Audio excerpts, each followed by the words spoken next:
প্রিয় দর্শক, আমন্ত্রণ জানাচ্ছি আজকে নেক্সাস টিভির এক বিশেষ টক শো আয়োজনে। আজকের এই টক শোতে আমরা আলোচনা করব প্রতিবন্ধী ব্যক্তিদের অধিকার এবং সুরক্ষা নিয়ে, এবং আমাদের আজকের অনুষ্ঠানে তিনজন কিংবদন্তি আমাদের সাথে যুক্ত হবেন, যারা এই সেক্টরে প্রতিবন্ধী ব্যক্তিদের অধিকার নিয়ে দীর্ঘ 3 দশকেরও বেশি সময় ধরে কাজ করে যাচ্ছেন। আসুন প্রথমে পরিচিত হয়ে নিই সম্মানিত অতিথিবৃন্দের সাথে। প্রথমে আমাদের সাথে রয়েছেন খন্দকার জহুরুল আলম, নির্বাহী পরিচালক, সিএসআইডি। স্বাগত জানাচ্ছি আপনাকে। ধন্যবাদ আপনাকে। একই সাথে রয়েছেন মোহাম্মদ সাইদুল হক, নির্বাহী পরিচালক, বারডো, এবং একই সাথে 21 পদকপ্রাপ্ত। আপনাকে স্বাগত জানাচ্ছি। ধন্যবাদ আপনাকে। এবং আমাদের সাথে আরও রয়েছেন আনিকা রহমান লিপি, সহকারী পরিচালক, centre for disability development, CDD. আপনাকে স্বাগত জানাচ্ছি। অসংখ্য ধন্যবাদ। প্রথমে শুরু করতে চাই খন্দকার মোহাম্মদ জহুরুল আলম। আজকে একটি বিশেষ দিন, কারণ আজকে আপনি যেই প্রতিষ্ঠানের পরিচালনা করছেন, সিএসআইডি, সেই প্রতিষ্ঠানের 28তম জন্মবার্ষিকী। আপনাকে শুভেচ্ছা জানাই। এবং একই সাথে আমরা জেনেছি আপনি বাংলাদেশের প্রতিবন্ধী ব্যক্তিদের অধিকারের জন্য অগ্রনায়ক হিসেবে কাজ করছেন 47 বছর ধরে, আমরা জেনে থাকি। তো আপনার গল্পটা একটু শুনতে চাই। আসলে বাংলাদেশের প্রতিবন্ধী ব্যক্তির অধিকার, সরকারের উন্নয়ন, আপনার ব্যক্তিগতভাবে কাজ করার অভিজ্ঞতা, সেটা যদি একটু দর্শকদের উদ্দেশ্যে বলেন। ধন্যবাদ দেবনাথ। অ্যাকচুয়ালি আমার কর্মজীবন শুরু হয় 1997-এ। আমি ইন্টারমিডিয়েট পাশ করেছি তখন মাত্র। এখানে একটু বলে রাখা ভালো যে এসএসসি পাশ করে 7 বছর পড়াশোনা করি নাই। ধারণাই ছিল যে করে কি হবে, এবং আত্মীয় স্বজন, বন্ধু বান্ধব সবাই এক কথা বলে যে তোমার প্রতিবন্ধিতা আছে, লেখাপড়ার কোনো লাভ নাই। 77-এ আমি ইন্টারমিডিয়েট আবার পাশ করলাম প্রাইভেট পরীক্ষা দিয়ে। তারপরে আমার পায়ের সমস্যা আপনারা জানেন, আমি বহুবার এই পঙ্গু হাসপাতাল তৎকালীন ওইখানে অপারেশন করিয়েছি। ওইখানে একটা গাস্ট ছিল, আরজে গাস্ট, যিনি এই দেশে আসলে অর্থোপেডিক সেক্টরটাকে তৈরি করেছেন। ও আমাকে বললো যে তুমি কোথাও কোনো কাজ করবা কিনা, একটা স্কুলে কাজ আছে। ঠিক আছে, করবো। তো আমাকে পাঠাইলো, আমি মিরপুরে vocational training centre for the ব্লাইন্ডে গেলাম। একটু সংক্ষেপ করি।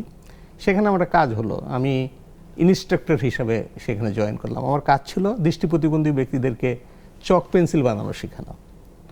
লাকিলি 3 মাসের মধ্যে আমি ওইখানে একটা বড় ধরনের লিফট পেয়ে গেলাম। আমি ওইখানে কোঅর্ডিনেটর হিসাবে জয়েন করলাম। ওইখানে 17 বছর কাজ করার পরে আমার মনে হলো যে আর একটু আমি আসলে ওয়াইডার রেঞ্জে মানুষের সাথে কাজ করতে চাই, প্রতিবন্ধী মানুষের সাথে কাজ করতে চাই। অধিকার শব্দটা খুব একটা তখন আমরা বুঝতাম না। আমাদের মনে হতো যে আমার বেঁচে থাকতে হবে, কিছু একটা করতে হবে। সেই চেষ্টা থেকে আমি অন্য একটা অর্গানাইজেশনে আমি শিফট করলাম, গ্রাম কেন্দ্রে। সেখানে 3 বছর কাজ করার পরে আমি একটা জিনিস বুঝলাম যে অধিকার কি, এবং অধিকার নিয়ে কথা বলতে গেলে আসলে ফ্রি স্পেস দরকার জীবনে। আপনি 9টা কাজ করবেন, 9টা কাজ করে অধিকার অর্জন করবেন, এটা হবে না, কারণ একটা ওয়াইডার স্পেস দরকার।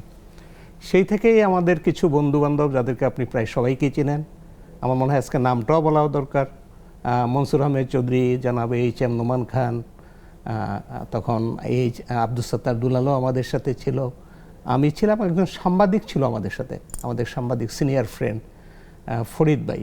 আমরা সবাই মিলে এই centre for services and informational disability তৈরি করলাম। সেটা ছিল আসলে ডিসেম্বরের 24 তারিখ এটা রেজিস্ট্রেশন হয়েছিল।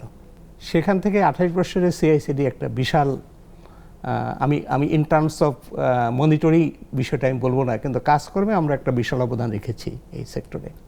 আমরা নতুনভাবে ডিসেবিলিটি ইন্টারভেনশনের চিন্তা করতাম সব সময়।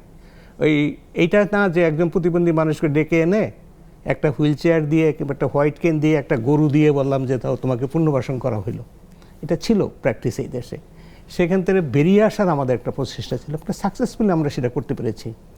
অধিকার বঞ্চিত কাকে বলে, অধিকার বঞ্চনা কতটা শিকার হতে পারে একজন প্রতিবন্ধী মানুষ, সেটা কিন্তু এখানে এসে আমি শিখতে পেরেছি।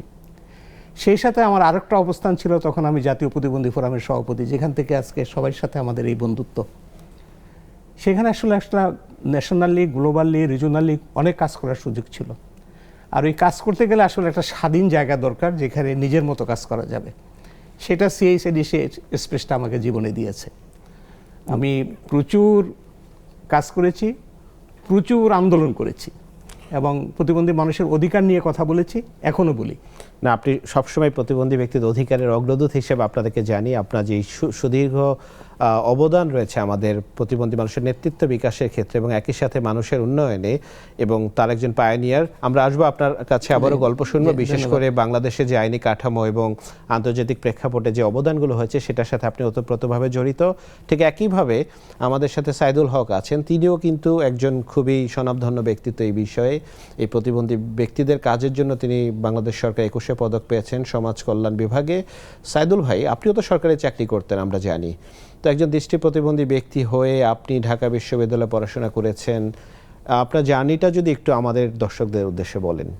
আমি আসলে আলম ভাইয়ের কথা সুর ধরে বলতে চাই, আসলে আমাদের প্রতিবন্ধী মানুষের প্রত্যেকের জীবনই আসলে আন্দোলনের জীবন, সংগ্রামের জীবন। মানে কেউ আসলে আমরা স্মুথভাবে আজকে যে আমরা কাজ করছি এই জায়গাটাতে আমরা আসতে পারিনি। আমি যখন দৃষ্টিশক্তি হারিয়ে ফেলেছি তখন একজন ডক্টর বলল যে তোমার এই চোখের দৃষ্টিশক্তি আর কোনোদিন ভালো হবে না, তুমি লেখাপড়া শুরু করো। তো ঠিক তারপরে তার পরামর্শ অনুযায়ী আমি লেখাপড়া শুরু করলাম বরিশাল ব্লাইন্ড স্কুল থেকে, এবং আপনি যেটা বললেন আমি শেষ করেছি ঢাকা ইউনিভার্সিটি থেকে, অনার্স করেছি, মাস্টার্স করেছি, পরবর্তীতে আমি বিএডও করেছি আর কি, বিএড পাস করেছি আমাদের একটি বিএড কলেজ থেকে। তো একটা ইচ্ছা ছিল মনের মধ্যে যে আমি শিক্ষকতার কাজটা করব, এটা একটা ইচ্ছা ছিল। প্রথমে আমি মতিঝিল টিএনটি কলেজের টিচার ছিলাম, পরবর্তীতে আমি সরকারি চাকরিতে যোগদান করলাম আর কি। তো নিশ্চিত জীবনটাকে রেখেও আমি দেখলাম যে আমি যদি আমার জীবনটাকে নিশ্চিত করি তাহলে আমি অন্য 10 জনের কথা বলতে পারি না আসলে। এই কারণেই, এবং একসাথে দুটো কাজও করা যায় না। এবং আমি আপনাকে বলি যে আমি ছাত্র জীবন থেকেই কিন্তু এই সোশ্যাল ওয়ার্কের কাজটা শুরু করেছি। আমি যখন ঢাকা বিশ্ববিদ্যালয়ে ছিলাম, আলম ভাই হয়তো কিছুটা জানলেও জানতে পারেন, তখন থেকে আমি আসলে আমার সোশ্যাল ওয়ার্কের কাজটা করছি। যেমন আপনি শুনে খুশি হবেন, ঢাকা বিশ্ববিদ্যালয়ে আমি কিছু কাজ করছি, দৃষ্টি প্রতিবন্ধী মানুষের ভর্তির বিষয়ে তারা একটা সুবিধা পেয়েছে, পাশাপাশি একটা স্পেশাল স্কলারশিপ পেয়েছে, এবং এক সময় দৃষ্টি প্রতিবন্ধীরা কিন্তু কেউ পিএইচডি করার সুযোগ পেত না। সেই শুরুটা কিন্তু আমরা করে দিয়ে আসছি। পাশাপাশি লাইব্রেরিতে কোনো পড়ার সুবিধা ছিল না, সেই কাজটা করেছি। তার মানে ছাত্র জীবন থেকেই আমি বিভিন্ন রকম কাজের সাথে জড়িত ছিলাম, রোটারি ক্লাবের সাথে জড়িত ছিলাম, বিভিন্ন উন্নয়ন কাজের সাথে জড়িত ছিলাম। তো এই যে দীর্ঘপথ আসলাম, এই দীর্ঘপথ আসতে দেখলাম যে প্রতিবন্ধী মানুষের মর্যাদা, তাদের কর্মসংস্থান, তাদের শিক্ষা, এগুলো নিয়ে কাজ করার জন্য একটা প্ল্যাটফর্ম দরকার। তো আমার শ্রদ্ধেয় একজন শিক্ষক ছিলেন ডক্টর আমিনুল ইসলাম, খুব পণ্ডিত মানুষ। ওনার বক্তব্য যদি আপনি 3 ঘন্টা ওনার বক্তব্য শুনুন, দেখবেন যে বক্তব্য শেষ হবে না। উনি আমাকে বললেন, সাইদুল হক, আগে তুমি নিজেকে ডেভেলপ করো, দেন তুমি এরকম একটা প্ল্যাটফর্ম নিয়ে চিন্তা করো। ঠিক তাই, আমি পড়াশোনা শেষে 1991 সালের 17 জুলাই blind education and rehabilitation development organisation BARDO নামক এই সংস্থাটি আমি দাঁড় করাই। এই সংস্থাটি দাঁড় করাতে যেই প্রথমে আমাকে যারা সহযোগিতা করেছে তাদের কাছে আমি কৃতজ্ঞ। এবং আমি এই অর্গানাইজেশনে কাজ করতে এসে এই যে দৃষ্টি প্রতিবন্ধীর সমস্যাগুলো, প্রতিবন্ধী মানুষের যে প্রতিকূলতা, এগুলো আসলে ফেস করা শুরু করলাম। আপনি পরে হয়তো বলবো যে আমরা বেশ কিছু কার্যক্রম গ্রহণ করেছি প্রতিবন্ধী মানুষের উন্নয়নে, বিশেষ করে দৃষ্টি প্রতিবন্ধী মানুষের উন্নয়নে। আর এখন প্রথম দিকে আমরা দৃষ্টি প্রতিবন্ধী মানুষের উন্নয়নে কাজ শুরু করলেও এখন আমরা সব ধরনের প্রতিবন্ধীদের নিয়েই কাজ করছি কোনো না কোনোভাবে আর কি। জি জি, আসবো সাইদুল হক, অনেক ধন্যবাদ প্রিয় সাইদুল ভাই। আমরা হয়তো আবারও আসবো সবার কাছেই, কিন্তু এ পর্যায়ে আমাদের সাথে আনিকা রহমান লিপি আপা, আপনাকে স্বাগত জেনে জানতে চাই যে এই যাত্রার কথা তারা বললেন বাংলাদেশে, সেই যাত্রার সাথে আপনিও সম্পৃক্ত, একজন নারী প্রতিবন্ধী ব্যক্তি হিসেবে দীর্ঘ 35 বছর কাজ করছেন।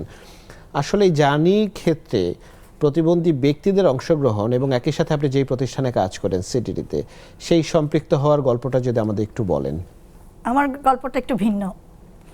সেটা হচ্ছে যে আমি খুব অসুস্থ ছিলাম, তো সেই সময় একজন ব্যক্তি আমাকে দেখতে আসেন আমার বাড়িতে। তিনি হলেন শহীদুল হক বাদল নামে পরিচিত, এবং তিনি একটা প্রতিবন্ধী মানুষদের সংগঠন পরিচালনা করতেন, এবং তিনি নিজেও একজন প্রতিবন্ধী মানুষ। কিন্তু উনি ছিলেন আমার খালার কলিগ, জনতা ব্যাংকে চাকরি করতেন। তো ওনার সাথে আমার ফ্যামিলির পরিচয় ছিল অনেক দিন ধরে। উনি এবং আমার ফ্যামিলির প্রতিটি সদস্যকেই চিনতেন, কিন্তু হি নেভার নিউ যে আই এক্সিস্টেড, যে ওই বাড়িতে এরকম একজন প্রতিবন্ধী কন্যা সন্তান আছে, এটা উনি জানতেন না। তো একদিন যখন আমার খালা তাকে এটা রিভিল করে, so he came to visit me on that day. এসে আমাকে উনি বললেন যে তুমি তো একটা কমফোর্টেবল লাইফ নিয়ে আছো, তুমি কি মনে করো না যে যারা তোমার মতো ভাগ্যবান না তাদের জন্য তোমার করার কিছু আছে? আমি চিন্তায় পড়ে গেলাম, কারণ আমি স্কুল কলেজে যাই নাই, আমার কোনো ডিগ্রি নাই, আমার কোনো স্কিল নাই, মানে কোনো স্কিল আছে কি না সেটাই আমি জানতাম না। তো উনি চ্যালেঞ্জটা দিলেন যে বের হয়ে আসো, দেখো, নিজের শক্তিটাকে আবিষ্কার করার চেষ্টা করো। তো আমি তখন এসিআরপিভিতে জয়েন করি একজন ভলেন্টিয়ার হিসেবে। সেখানে 3.5 বছর ভলেন্টিয়ার হিসেবে কাজ করতে করতে দেখলাম যে অ্যাকচুয়ালি আমি নিজেকে যতটা আন্ডার এস্টিমেট করেছিলাম, আমি আসলে অতটা শূন্য মানুষ না। আমার অনেক স্কিল আছে, আমি যেটা আসলে মানুষের জন্য ব্যয় করতে পারি। এর মধ্যে আমার যে বর্তমান সংগঠন, এটা তৈরি হওয়ার একটা প্রসেস শুরু হয়, এবং সেখান থেকে আমাদের প্রাক্তন নির্বাহী পরিচালক এইচ.এম. নোমান খান, উনি এবং তখন যারা এই প্রসেসটাকে লিড করছিলেন, ডগলাস ক্রাফটিং আর লরা ক্রাফটিং নামে একটা কানাডিয়ান কাপল ছিল, তারা তিনজনই আমাকে বলল যে তাদের একটা বিশাল ট্রেনিং টিম তারা তৈরি করবে, আমি যেন সেখানে যাই। তো একটা টানাপোড়েন ছিল যে আমি একটা ডিগ্রিবিহীন মানুষ, আমাকে কি ফর্মাল চাকরি তারা দেবে না, ওখানে ওটা কী হবে? তো তারা বললো যে না, যে ট্রেনিং টিমে you will be treated equally, but you have to prove yourself. তো জার্নিটা ওখান থেকেই শুরু। আমি 1996 সালে জানুয়ারির 1 তারিখে জয়েন করি, এবং প্রথম 2টা বছর ইন্টেন্সিভ ট্রেনিং, ক্যাপাসিটি বিল্ডিংয়ের মধ্যে দিয়ে যাই। এবং আমি জয়েন করেছিলাম হচ্ছে অ্যাসিস্ট্যান্ট কোঅর্ডিনেটর হিসেবে। তো আমার জার্নিটা এটাই ছিল, মানে আমার কাছে ইউনিক মনে হয় যে একটা ডিগ্রিবিহীন মানুষের উপরে যে আস্থাটা তখন এইচ.এম. নোমান খান, ডগলাস ক্রাফটিং এবং লরা ক্রাফটিং রেখেছেন, আমি সেটাকে রক্ষা করতে পেরেছি আর কি, সেই সম্মানটা তাদেরকে দিতে পেরেছি আর কি। বিশেষ করে আপনি বলেছেন আমাদের সমাজে তো একটা ধারণা রয়েছে যে শিক্ষিত মানুষই চাকরি পাবে, যত স্কিলসই থাকুক, যদি শিক্ষা না থাকে চাকরিতে আসা যায় না। আপনি তার একটা জ্বলন্ত উদাহরণ। এটা খুব ইজি ছিল না জার্নিটা। আমি ওদের বোর্ডে ছিলাম দীর্ঘদিন, এখনও ওদের বোর্ডিতে আছি। তো পলিসি যখন তৈরি হয় তখন তো কোয়ালিফিকেশন খোঁজা হচ্ছে, কি হচ্ছে না হচ্ছে, এটা কি হবে। তো আমরা অনেক আলাপ আলোচনা করে ওইখানে একটা দ্বারাও আছে যে যাদের মানে নট নেসেসারি যে এভরিবডির ইউনিভার্সিটি ডিগ্রি থাকতে হবে, মাস্টার্স থাকতে হবে, কোয়ালিফিকেশান এবং ট্রেনিং কোয়ালিফিকেশান, এবং যদি কথা বলার যোগ্যতা থাকে, লেখার যোগ্যতা থাকে, তাহলে তার প্রমোশন হবে না কেন, লিপি সেগুলো সব আছে। আমরা আসলে প্রাউড। অফকোর্স আমারও সৌভাগ্য হয়েছিল সিডির একটা ট্রেনিং এ সেখানে ছিলেন আপনি। আসলেই আপনি একটা জ্বলন্ত উদাহরণ হিসাবে, এটা আসলে আমাদের সমাজে ট্যাবু রয়েছে, সেটা একটা চমৎকার উদাহরণ হিসাবে তুলে ধরেছেন। আলম ভাই, আপনি আপনার গল্প বলেছেন, আমরা শুনেছি, এবং একই সাথে এটাও আমরা জেনেছি যে বাংলাদেশে প্রতিবন্ধী ব্যক্তিদের অধিকারের জন্য একটা আইন হয়েছে, জাতিসংঘ যেই সনদ রয়েছে সেগুলোতে স্বাক্ষর করেছে। এই জার্নিটা একটু বলবেন, বা কারণ এই প্রশ্নটা আমি কেন করছি, অনেক সময় আমরা এখনো বুঝি না অধিকার কোথায়, যে প্রসঙ্গটা আপনি তুলে এনেছেন। এই জার্নিটা আমাদের আইনে আছে, সেই প্রেক্ষাপটটা কিভাবে হলো, এবং এখন আসলে আমরা কোথায় আছি? আমরা আসলে অধিকার নিয়ে কথা বলাটা মূলত শুরু করেছি আমার মনে হয় যে 93 থেকে, কিন্তু সেই অধিকারটা আসলে অনেকটা করোনা ভিত্তিক অধিকার বলবো আমি। সেখানে অধিকারের মূল বিষয়টা আমরা বুঝতাম না, কারণ সমাজ তো স্বীকার করছে না, রাষ্ট্র তো স্বীকার করছে না যে আমার শিক্ষা দরকার, আমার স্বাস্থ্যসেবা দরকার, আমি অন্যদের মতো সমান সুযোগ নিয়ে রাষ্ট্রে থাকবো, অন্যদের মতো আমি বাসে উঠবো, লঞ্চে উঠবো, গাড়িতে উঠবো, আমি তো কিছুই তো রাষ্ট্র স্বীকার করছে না। আমার স্বাস্থ্য ব্যবস্থা নাই, কারণ আমি হাসপাতালে গিয়ে স্বাস্থ্য সেবা পাচ্ছি না, আমি নিতে পারছি না। 93-তে আমরা সরকারকে একটা পলিসির কথা প্রথম বললাম, এবং একটা পলিসি তৈরি হয়েছিল 95-এ। এটা আমরা সবাই খালি শুনি, কপিটা এক সময় আমার হাতেও ছিল, কিন্তু ওইটার আর কোনোদিন আমরা দেখলাম না, গেজেট হয়নি। এটা গেজেট নাই, কাজে মন্ত্রণালয়ে খুঁজে পাবেন না, আমার কাছেও পাবেন না। একসময় ফোরামে কপিটা ছিল, কিন্তু ফোরামের মানে অদৃশ্য হয়ে যাওয়ার পরে এটা আমরা কেউ খুঁজে পাই না। আমি জানি না সাইদুল হক চন্দুর কাছে আছে কিনা, চন্দু ভাই বোধহয় নাই আপনার কাছে, না? খুব সম্ভবত গেল এটা। তখন আমরা আসলে সরকারকে বলা শুরু করলাম যে আমাদের একটা আইন দরকার, এবং অধিকার ভিত্তিক আইন দরকার। তৎকালীন প্রধানমন্ত্রীও রাজি হলো যে হ্যাঁ, আমরা একটা অধিকার ভিত্তিক আইন করব। সে আইনটা নিয়ে আমার মনে হয় আমরা এখানে যারা আছি সবাই আমরা কথা বলেছি, কিন্তু ফাইনালি গিয়ে যখন এটা সংসদে অনুমোদিত হলো, ওই দিন আমি ব্যক্তিগতভাবে, আমি, নোমান ভাই, মনসুর ভাই, আমরা সংসদে বসা ছিলাম। আমাদের হাতে যখন কপিটা পেলো, আমরা দেখলাম যে প্রতিবন্ধী কল্যাণ আইন, শব্দটা মানে অধিকার কল্যাণ হয়ে বাদ গেল, হয়ে অধিকার গেছে। বাদ হয়ে গেল। তো আমরা খুব শক ছিলাম। শক থাকার পরেও আমরা সিদ্ধান্ত নিলাম যে না, ঠিক আছে, আমরা আবার এটা নিয়ে লড়বো। আমরা তৎকালীন প্রধানমন্ত্রীকে জানালাম, মন্ত্রণালয়কে বললাম। কিন্তু ওই মন্ত্রণালয়ে একজন সচিব ছিলেন, he is no more in the world, আমি নাম বলবো না, তার এখন উচ্চারণ না করি, উনি কোনোভাবেই অধিকার শব্দটা মানতে রাজি না। অধিকার হলে ওনার ধারণা যে অধিকার শব্দটা যদি বলি তাইলে মানুষকে আর এই যে করুণা, 200 টাকা ভাতা, একটা হুইল চেয়ার, একটা গরু, এগুলার দেওয়া যাবে না। এই ধরনের চিন্তা সমাজ কল্যাণ মন্ত্রণালয়ে ছিল। দীর্ঘ প্রচেষ্টার পরে আমরা মূলত ইউএনসিআরপিডি যখন জাতিসংঘে হলো, আপনারা জানেন যে 2002 থেকে 2006 পর্যন্ত 8টি অধিবেশনে কিন্তু ইউএনসিআরপিডি চূড়ান্ত হয় একটা অ্যাডহক কমিটি দ্বারা। সেই অ্যাডহক কমিটিতে আমি দুইবার জয়েন করেছি। আমাদের বাংলাদেশ থেকে নোমান খান জয়েন করেছেন, মনসুর ভাই জয়েন করেছেন। সেখানে যখন ইউএনসিআরপিডি সাধারণ পরিষদ গ্রহণ করলো, তখন আবার আমরা সরকারকে প্রেশার দেওয়া শুরু করলাম, রীতিমতো প্রেশার, যে তুমি তো ইউএনসিআরপিডি বাংলাদেশ স্বাক্ষর করেছে, তোমরা কেন এখন একটা অধিকার ভিত্তিক আইন হবে না? সরকার এগ্রি করলো, অধিকার ভিত্তিক আইনও হলো, কিন্তু সেটা হতে হতে হয়ে গেল 2013। কারণ প্রতি আন্তর্জাতিক প্রতিবন্ধী দিবসে আমার মনে আছে যে যে কোনো প্রধানমন্ত্রী যেই ক্ষমতায় থাকতেন উনি বলতেন যে নেক্সট সেশনে এটা আমরা সংসদে পাশ করে দিব, সংসদে আর উঠে না। এটা আসলে একটা আমলাতান্ত্রিক প্রক্রিয়া পড়ে যায়। কেন জানি কিছু কিছু আমলা এখনও মনে করে, আমি সরি তাদেরকে আমি বকা দিচ্ছি না, শ্রদ্ধা ভরে বলছি, তারা মনে করছে যে এত অধিকার প্রতিবন্ধী মানুষের কোনো দরকার নাই। তবে প্রতিবন্ধী অধিকার সুরক্ষা আইন 2013 যেটা তৈরি হয়েছে, সেখানে কিছু অবশ্যই দুর্বলতা থাকবে, এবং আজকে এত বছর পরে গিয়ে সেই দুর্বলতাগুলো হয়তো আরও প্রকট হচ্ছে। কিন্তু একটা চমৎকার আইন। আমরা কিন্তু আইনটি নিয়ে এখন পর্যন্ত রাস্তায় প্রতিবন্ধী মানুষ গিয়ে কোনো বিক্ষোভ করে নাই, বলে নাই যে আইনটা আমরা মানি না। হ্যাঁ, সেখানে নারীদের কথা যথেষ্ট পরিমাণে উচ্চারিত হয় নাই। ইন্ডিভিজুয়াল প্রতিবন্ধী মানুষের অধিকারের কথাগুলো সেইভাবে কীভাবে নিশ্চিত হতে পারে সেটা নাই। এটা আসলে এখানে থাকার কথাও নাই, আদার দেন প্রতিবন্ধী নারী। এটা আসলে রুলস দ্বারা বা বিধি দ্বারা এগুলো করা যেত, সেটাও আসলে করতে পারে না এই সরকার। জি, আমরা আসবো আলম ভাই যে আপনার কাছে আইনের জায়গাগুলো কেন বাস্তবায়ন হয় না, আর কোথায় আমাদের আসলে সেটা আলোচনায় ফিরবো। তো এ পর্যায়ে লিপি আপা, আপনার কাছে একটু জানতে চাই, এই যে আইন হলো 2013 সালে, আজকে 2025 সালে আমরা আছি, 12 বছর হয়েছে। ইউএনসিআরপিডি হয়েছে 2006 সালে, বাংলাদেশ অনুস্বাক্ষর করেছে 2007 সালে। তো আসলে কতটুকু অগ্রগতি হয়েছে? এবং একই সাথে একটা বড় জায়গা হলো আমাদের দেশে প্রতিবন্ধী ব্যক্তিদের সংখ্যা কত, এইটা নিয়ে এক এক প্রতিষ্ঠান সরকারের এক একভাবে তথ্য দিচ্ছেন, যার কারণে উন্নয়ন কার্যক্রমগুলো সঠিকভাবে আসলে গ্রহণও করা যায় না, পরিকল্পনাও করা যায় না। সেই বিষয়ে যদি আপনি একটু বলেন আমাদেরকে। মূল জায়গাটা হচ্ছে কি, আসলে আমরা যারা মানে দায়িত্বের জায়গায় আছি, এই আইন নীতিমালা এগুলোকে বাস্তবায়ন করার জায়গায়, তাদের ভিতর থেকে কিন্তু এখনও চ্যারিটি ওরিয়েন্টেড যে চিন্তাভাবনা, দৃষ্টিভঙ্গি, সেটার কিন্তু কোনো তেমন একটা বদল হয়নি। সো তারা রাইটস নিয়ে কাজ করতে পারছে না, কারণ রাইটসটাকে তো আগে বুঝতে হবে, তারপরে নাকি সেটাকে তারা ইমপ্লিমেন্ট করবে। এটা একটা বিশাল গ্যাপ। আমরা যেহেতু অনেক সরকারি কর্মকর্তাদের সাথে আমরা প্রশিক্ষণের কাজ করেছি, তো দেখেছি যে ওই যে চ্যারিটি একটা দৃষ্টিভঙ্গি আছে সবার মধ্যেই, সেখান থেকে তারা বেরোতে পারছে না।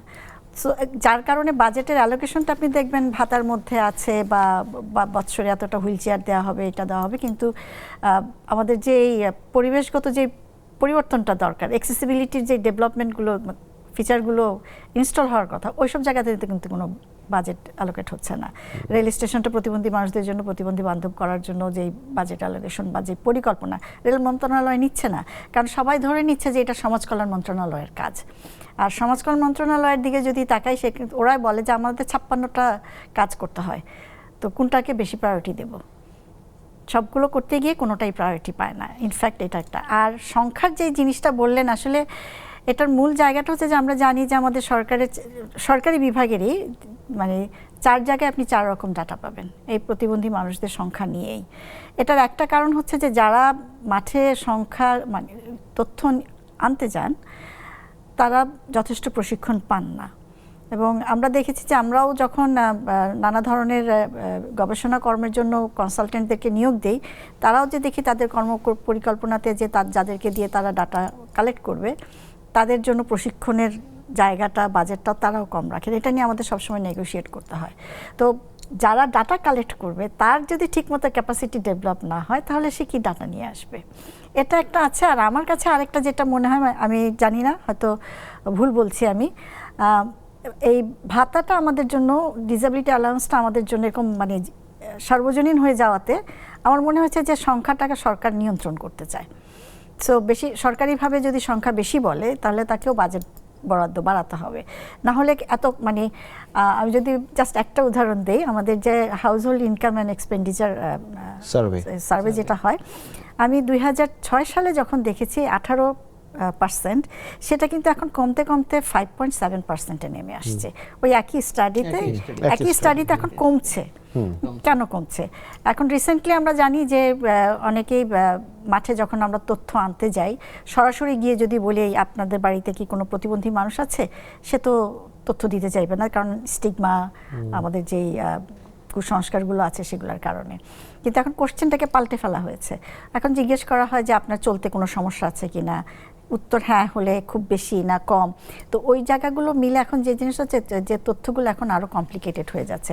আবার যারা ওইটা অ্যানালাইসিস করতে বসছেন, তারা যে কোশ্চেনসগুলো তৈরি করে দিবেন আগের থেকে, সেই জায়গাটা তো কিন্তু মিসিং।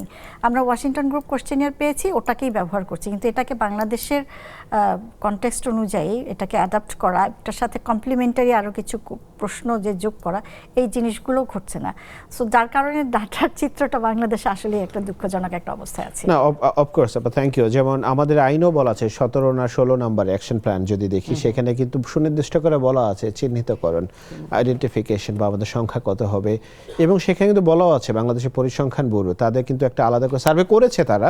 এটা তো ওই যে ন্যাশনাল সেন্সাস এবার যখন হলো, হ্যাঁ, হওয়ার পরে যে রিপোর্টটা যেদিন হলো, আই ওয়াজ দেয়ার। তো সেখানে সমাজ কল্যাণ মন্ত্রী আছে, সমাজ কল্যাণ সচিব আছেন, আমাদের পরিকল্পনা মন্ত্রী আছেন।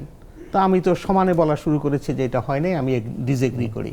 1.81% মনে এসেছে। আমাদের পরিকল্পনা 1.45 মন্ত্রী বলে যে আমিও 100% ডিসএগ্রি করি।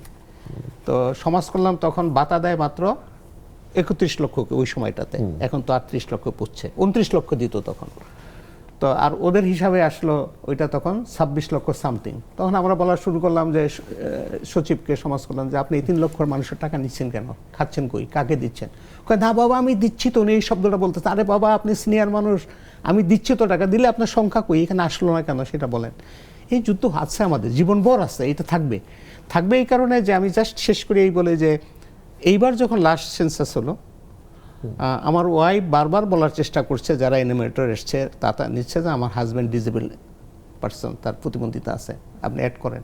কারণ আমাকে তো বলে দেয়নি, ওকে বলে দেয়নি। ওই সময় লাকিলি আমি ঢুকলাম, আমি মানে হুইল চেয়ার, এবং আমি তাকে বুঝাতে পারছি না যে আমার ডিসেবিলিটি আছে। তাকে নাকি বলেই না যে এই ধরনের এক ধরনের মানুষ তোমার সামনে পড়বে যারা প্রতিবন্ধী, তো কেমনে পাবেন সংখ্যাটা? না, এটাই যেমন আমি একটু যেহেতু স্টাডি করছি, আমি নিজে ওয়েব সেক্টরে কাজ করি।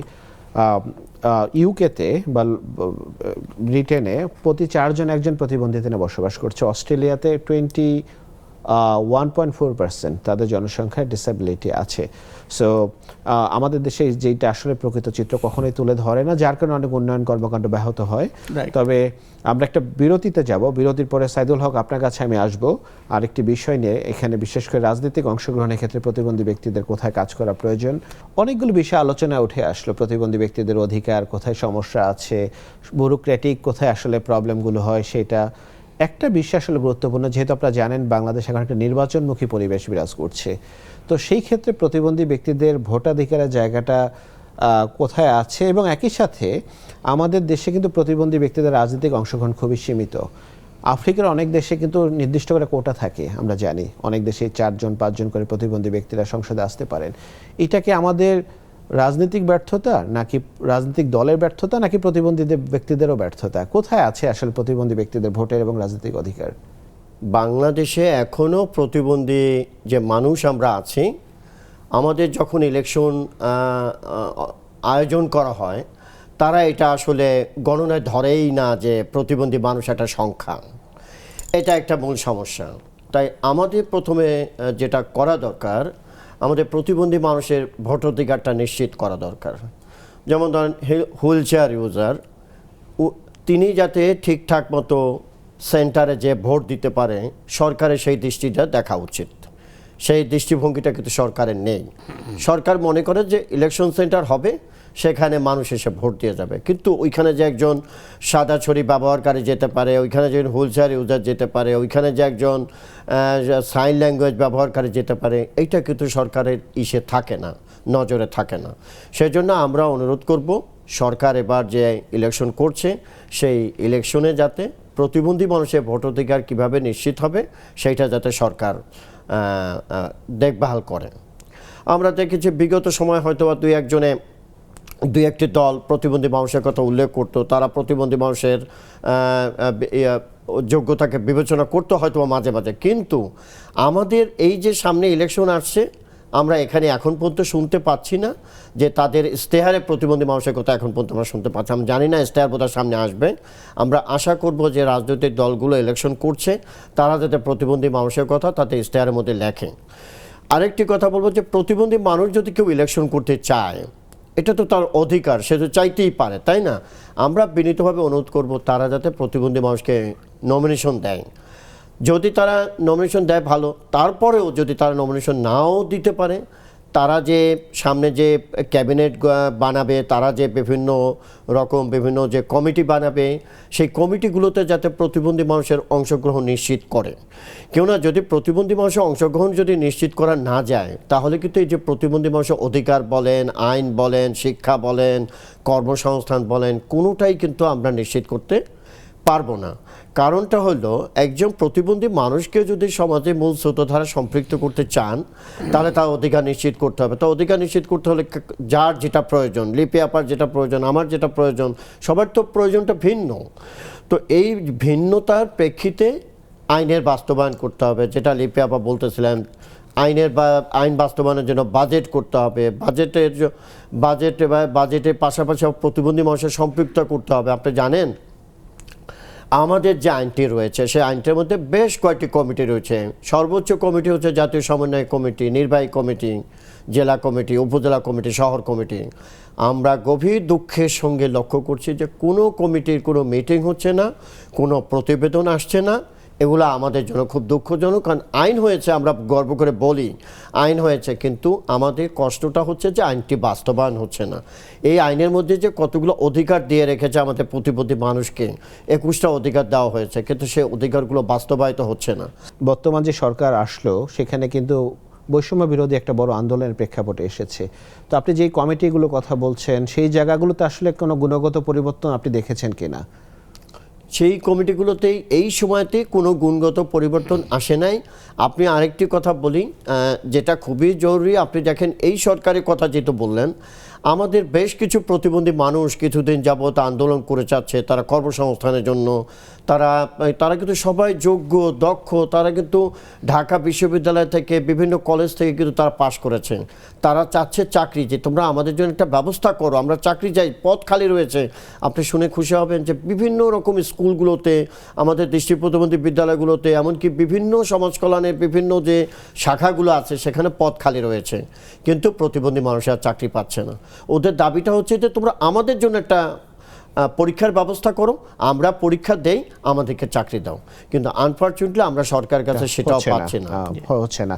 সো আমি আলম ভাই একটু যদি সাইদুল ভাইয়ের কথা প্রসঙ্গে আসি, যে আইন আছে এবং একই সাথে অনেকগুলো জায়গায় আমাদের কমিটি বা এটা বাস্তবায়নের জন্য পথরেখাও আছে, কিন্তু কেন বাস্তবায়িত হচ্ছে না? চ্যালেঞ্জগুলো কোথায়? এবং একই সাথে আমরা যেহেতু একটা নতুন সরকারের প্রত্যাশা করছি, সেখানে আসলে সরকারকে আমাদের যে অধিকারের দৃষ্টিভঙ্গি থেকে কোথায় বিবেচনায় নিতে হবে, গুরুত্ব দিতে হবে? আমি ওই দিক থেকে যদি যাই, যে জুলাইয়ের এই যে গণ অভ্যুত্থান, যেখানে আমরা একটা সরকার পেলাম, আমরা একটা সমাজ পরিবর্তনের স্বপ্ন দেখলাম, আমরা প্রতিবন্ধী মানুষরা স্বপ্ন দেখছি, এবং আমাদের তরফ থেকে কিন্তু কিছু ইন্টারনাল কিছু ওয়ার্ক ছিল যে আমরা সরকারকে কী বলবো, কী বলতে চাই, সেটা কিন্তু আমরা তৈরি করে আমরা সরকারকে দিয়েছি এবং সর্বোচ্চ ব্যক্তিকে দিয়েছি, যিনি সরকার প্রধান।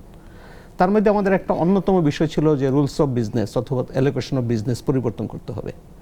এখন কিন্তু আমাদের অ্যালোকেশন অফ বিজনেসে যেটা আছে মন্ত্রণালয় ভিত্তিক, প্রতিবন্ধী মানুষের বিষয়টা শুধু সমাজ কল্যাণ মন্ত্রণালয় দেখবে। এবং এই সাথে আমরা সরকারকে এইটাও বলেছি, এই সমাজ কল্যাণ দিয়ে তোমার আর হবে না, তুমি সোশ্যাল ডেভেলপমেন্ট মিনিস্ট্রি তৈরি করো অথবা অন্য কিছু সোশ্যাল এমপাওয়ারমেন্ট তৈরি করো, যেটা পাকিস্তানও করেছে। পাকিস্তানে কিন্তু কিছুদিন আগে তারা পরিবর্তন করে ফেলছে। আনফর্চুনেটলি এই সময়ের মধ্যে কোনো পরিবর্তন হয় নাই।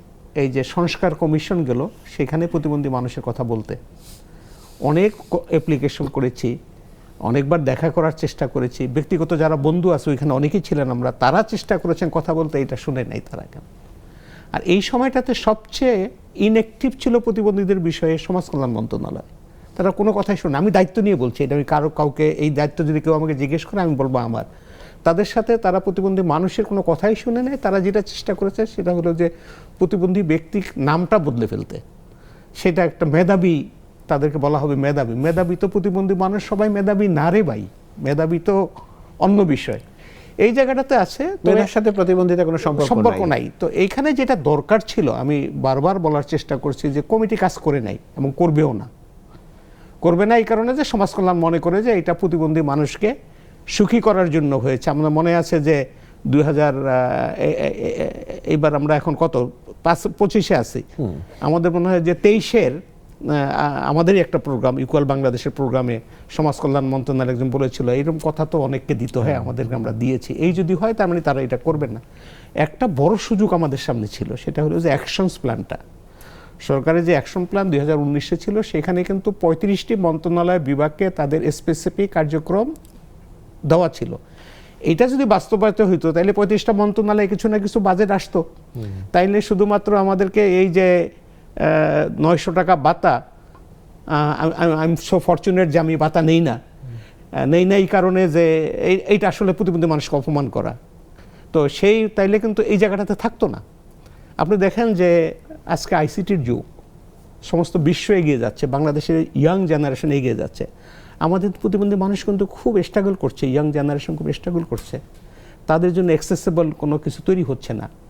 আর এআই যুগ এসে গেছে, বাংলাদেশে এআই ব্যবহার শুরু হয়ে গেছে, কিন্তু আমরা দেখতে পাচ্ছি এই নির্বাচন কেন্দ্রে কি দেখেন যে কত ধরনের হচ্ছে, কিন্তু দৃষ্টি প্রতিবন্ধী মানুষ সহ যে প্রতিবন্ধী মানুষরা এআইতে তাদের জন্য কোনো কিছু নাই। এই বিষয়গুলো তো বলবে কে, কেউ তো বলার জন্য জায়গা লাগবে তো একটা। সেটাই তো ছিল আমাদের সমাজ কল্যাণ মন্ত্রণালয়, তারা তো সেটা বলতে পারে নাই। আপনাদের কাছে অনেক ইনোভেটিভ সলিউশনস আছে, Definitely. অনেক আইডিয়াস আছে, কারণ আপনারা কিন্তু প্রতিবন্ধিতা নিয়ে বসবাস করেন, চ্যালেঞ্জগুলো ফেস করেন। আপনারা সেগুলো যদি সরকারকে তুলে ধরতে চান, সরকার কিন্তু বিভিন্নভাবে উপকৃত হতে পারে, তারা লাভবান হবে, লাভবান হবে, দেশের মানুষ লাভবান হবে, সবাই লাভবান হবে, কিন্তু দুঃখজনকভাবে সেটা হচ্ছে না। তবে হয়তো আমরা আশা করি নতুন যে সরকার আসবে সেগুলো আমাদের এই কথাগুলো শুনবে।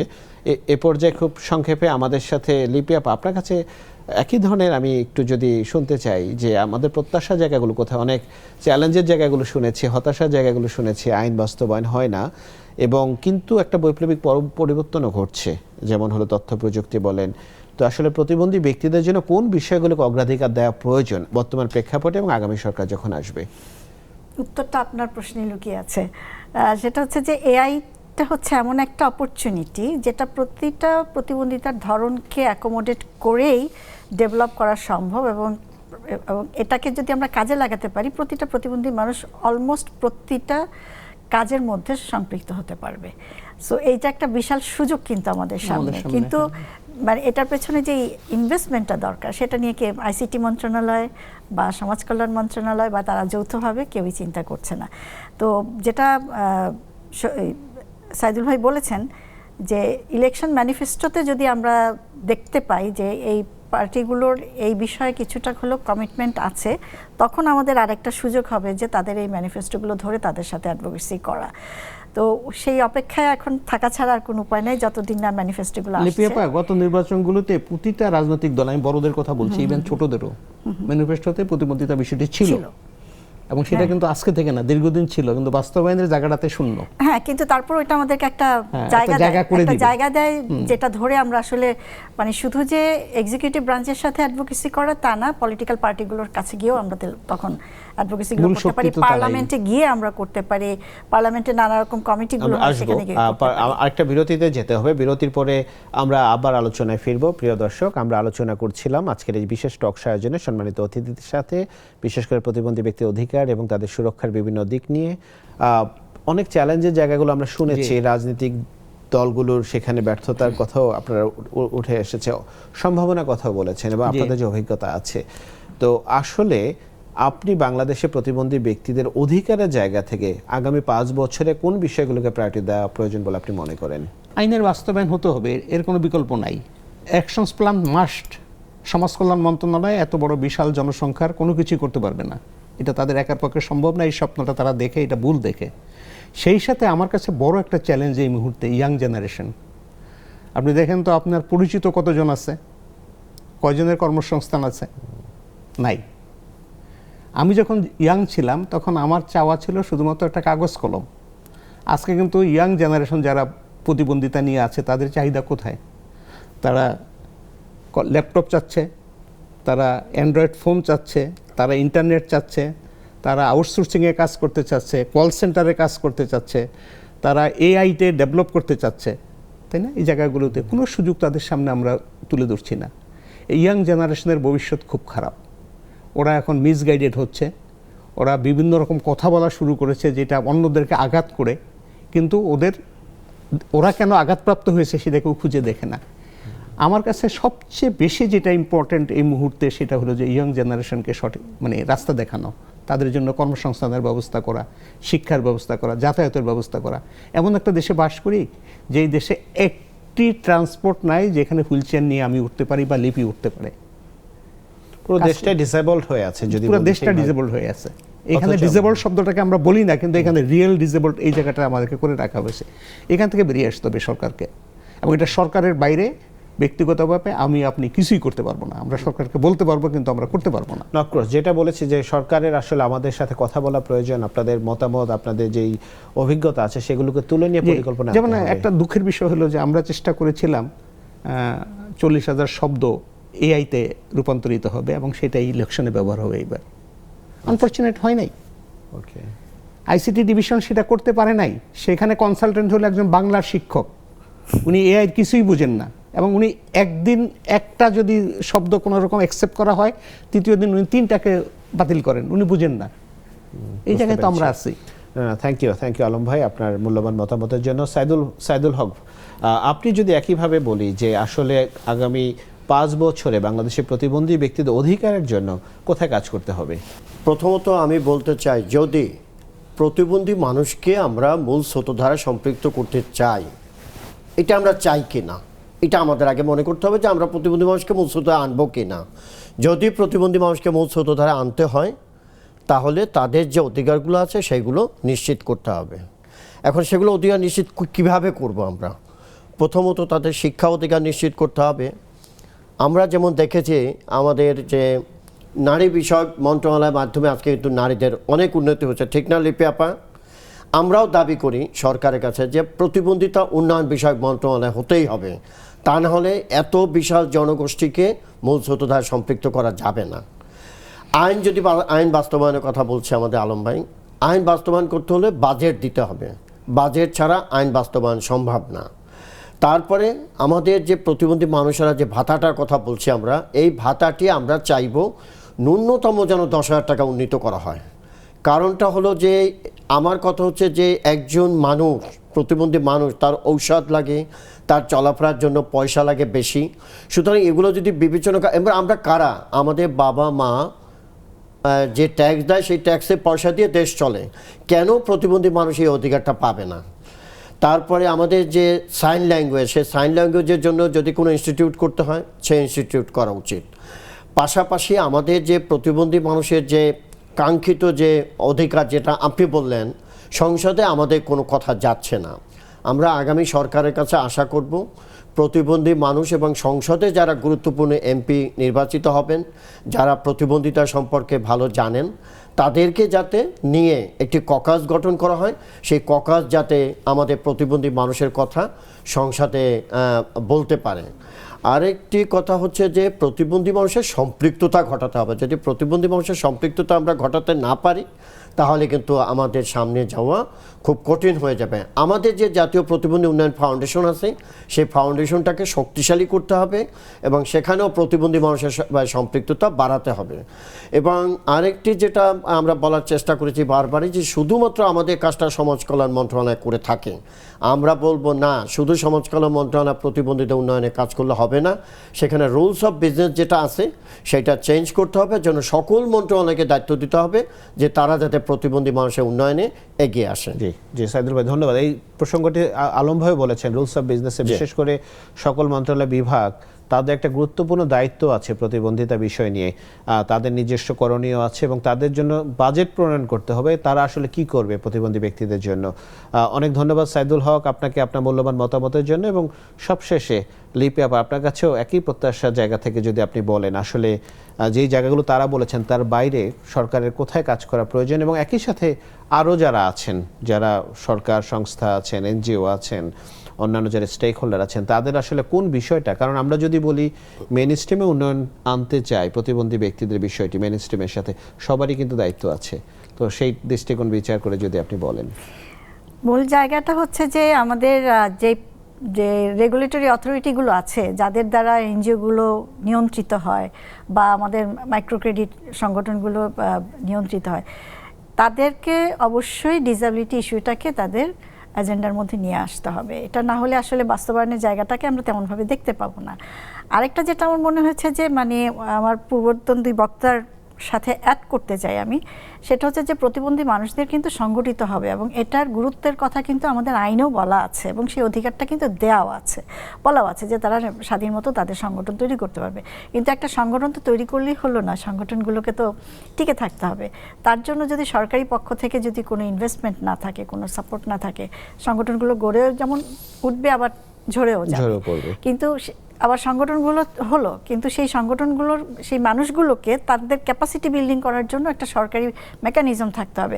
আমাদের অনেকগুলো মেকানিজম আছে যারা মানুষের স্কিল ডেভেলপমেন্ট করে, তো সেটার সাথে কিন্তু এই প্রতিবন্ধী মানুষদের, বিশেষ করে ইয়াং জেনারেশনের কথা আমরা শুনলাম যে তাদেরকে কিন্তু সম্পৃক্ত করা প্রয়োজন। একদিক থেকে তাদের যেমন বেসিক ভোকেশনাল বা টেকনিক্যাল স্কিল ডেভেলপ হবে, সেই সাথে কিন্তু সংগঠন পরিচালনার স্কিলগুলোও তৈরি হবে।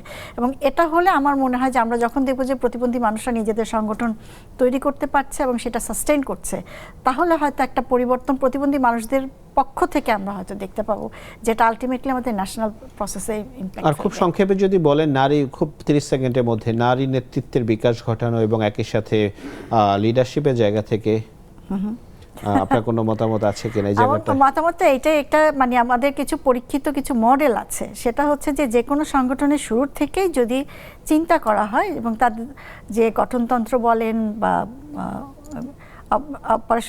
অপারেশন ম্যানুয়াল বলেন, যাই করুক না কেন, সেটার মধ্যে নারীর সম অংশগ্রহণের জায়গাটা কিন্তু শুরু থেকেই যদি এনশিওর করে এবং সেটা প্র্যাকটিস করে, তাহলে কিন্তু আমরা সেটা এনশিওর করতে পারবো। আরেকটা জিনিস যেটা রয়ে গেছে যে আমাদের নারী উন্নয়ন মন্ত্রণালয়, নারী ও শিশু উন্নয়ন মন্ত্রণালয়, আমি শুনেছি যে নাম চেঞ্জ হয়েছে, নাম চেঞ্জ হয়েছে বেগম রোকেয়া দিবসে। হ্যাঁ, তো তাদের এজেন্ডার মধ্যেও প্রতিবন্ধী নারীদের বিষয়গুলো আসা উচিত। আর সেই সাথে আরেকটা জিনিস মনে রাখতে হবে যে প্রতিবন্ধী নারীদের পিছিয়ে পড়ার পরিমাণটা বা এক্সটেন্টটা আমরা যদি দেখি একটা এক্সট্রিম, সো আমাদের কিছু অবশ্যই কিছু কাজ করতে হবে। অনেক ধন্যবাদ লিপি আপা এবং একই সাথে সাইদুল ভাই এবং আমাদের আলম ভাই, আপনাদের তিনজনকে আপনাদের প্রাণবন্ত মতামতের জন্য আমাদেরকে অনেক আলোকিত করেছেন। প্রিয় দর্শক, আমরা আলোচনা করছিলাম প্রতিবন্ধী ব্যক্তির অধিকার এবং সুরক্ষা নিয়ে। আমাদের সাথে তিনজন কিংবদন্তি যারা এই বিষয়টি নিয়ে দশকের পর দশক ধরে বাংলাদেশে কাজ করে আসছেন, শুধু নিজেদের ভাগ্য উন্নয়নের জন্য না, সারা বাংলাদেশের প্রতিবন্ধী ব্যক্তিদের জন্য উন্নয়নে তারা অনবদ্য অবদান রেখে চলেছেন। তো অনেক আলোচনা উঠে এসেছে, তবে যেই আলোচনা সবচেয়ে গুরুত্বপূর্ণ সেটা হলো প্রতিবন্ধী ব্যক্তিদের যে অধিকার আছে, সরকারকে সেই অধিকারের ন্যায্যতার ভিত্তিতে তাদের বিষয়গুলো বুঝতে হবে, তাদের সাথে আলোচনা করতে হবে এবং পরিকল্পনায় নিতে হবে এবং একই সাথে বাজেটবদ্ধ অবশ্যই নিশ্চিত করতে হবে। তাহলে হয়তো আমাদের সমতার বাংলাদেশের যে স্বপ্ন দেখি, সেখানে প্রতিবন্ধী ব্যক্তিদের অধিকারের জায়গাটা একটা স্থান পাবে বলে আমরা প্রত্যাশা করছি। তো আমাদের সঙ্গে থাকার জন্য আপনাদেরকে ধন্যবাদ এবং কৃতজ্ঞতা জানাই। থাকবেন নেক্সাস টেলিভিশনের সাথেই।